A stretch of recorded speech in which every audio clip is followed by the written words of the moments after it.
क्या है, क्या कुछ कहना चाहेंगे? जी नमस्ते। मैं पांडव पासवान त्रिवेणीगंज सुरक्षित विधानसभा क्षेत्र से संभावित प्रत्याशी हूं जनसुराज पार्टी की ओर से। सर, प्रेस कॉन्फ्रेंस इसलिए बुलाए हैं कि जनसुराज पार्टी के ऊपर जो आरोप लगा है अशोक चौधरी के द्वारा, उसके बाद जनसुराज पार्टी को फंडिंग कैसे होता है उस पर जो आरोप लगा है, सम्राट चौधरी के विरोध जो कार्रवाई चल रही है, इन 3 मुद्दों पर बात करने के लिए प्रेस कॉन्फ्रेंस का आयोजन मेरे द्वारा करवाया गया है। के विषय में क्या कहना चाहेंगे? देखिए, प्रशांत किशोर जी लगातार उस पर तंज कस रहे हैं। स्पष्ट है, पूरा बिहार न्यूज़ चल रहा है आज से, ने शुरू से ही। आप अगर कटाक्ष करेंगे तो आपके बारे में लीगल अनलीगल चीज़ निश्चित रूप से उजागर किया जाएगा, और जिसको जानकारी है वो करेंगे ही। तो आपका जो बेनामी संपत्ति आपके बेटी के नाम से 200 करोड़ रुपया का जो खरीदा गया था, उसको उजागर किया गया।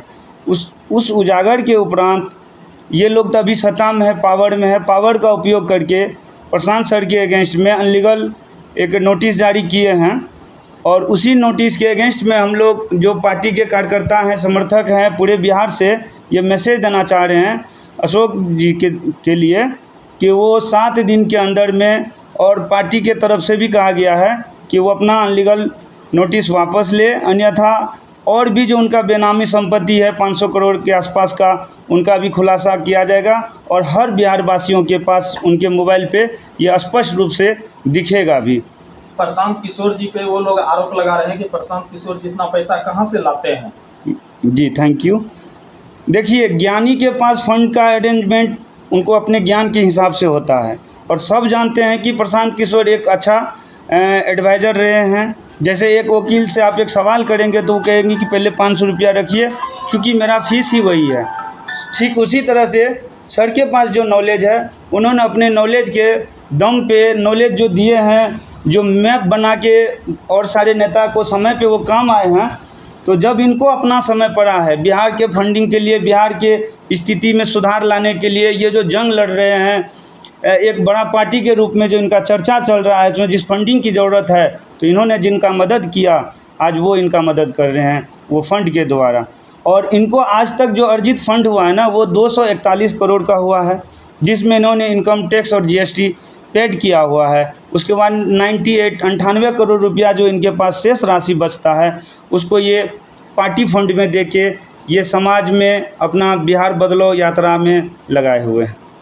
संजय जायसवाल जी के बारे में क्या कहना? ठीक हैं, आप सब जानते हैं कि अपने स्वार्थ के कारण से वहाँ का रोड बाधित है, ओवरब्रिज बनने नहीं दिया, चूँकि पावर का वो लोग दुरुपयोग किया और उसमें उनका घोटाला है, वो सब खुला हुआ चीज़ है।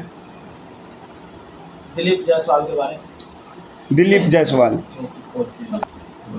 सम्राट चौधरी के बारे में क्या कहना चाहेंगे? वो लगातार लोगों का आरोप है, और आपके प्रशांत किशोर जी का आरोप है कि वो नाम बार बार चेंज कर रहे हैं। सर सुनिए, आरोप नहीं है, स्पष्ट है।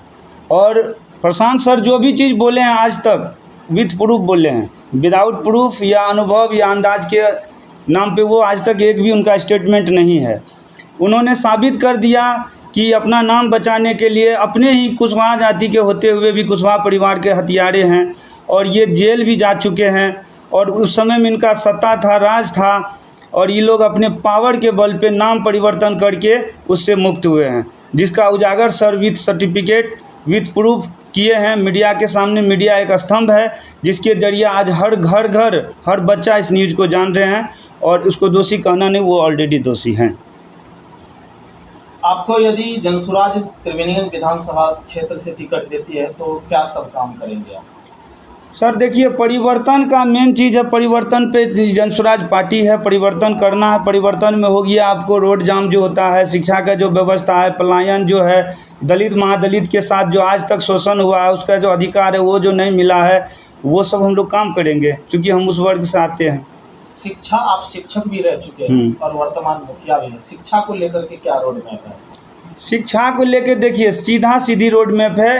एक बुक, आप बिहारी हैं, अगर शिक्षित रखना चाहते हैं, बिहार को शिक्षित करना चाहते हैं, तो आप मतलब एक समान कीजिए। विद्यालय में आप ड्रेस क्यों देते हैं?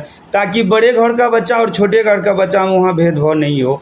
अगर ये चीज़ आप विद्यालय में ड्रेस कोड लागू करते हैं सर, तो बिहार में जितने सारे प्राइवेट हो या सरकारी हो, वहाँ एक ही ड्रेस कोड विद्यार्थी बुक का हो, जिससे क्या होगा कि पढ़ाई में प्रेरित होंगे और वो प्राइवेट से ज़्यादा आपके सरकारी विद्यालय से जुड़ेंगे और शिक्षा का व्यवस्था बेहतर होगा। सरकारी विद्यालय में पढ़ाई नहीं होने का क्या कारण है?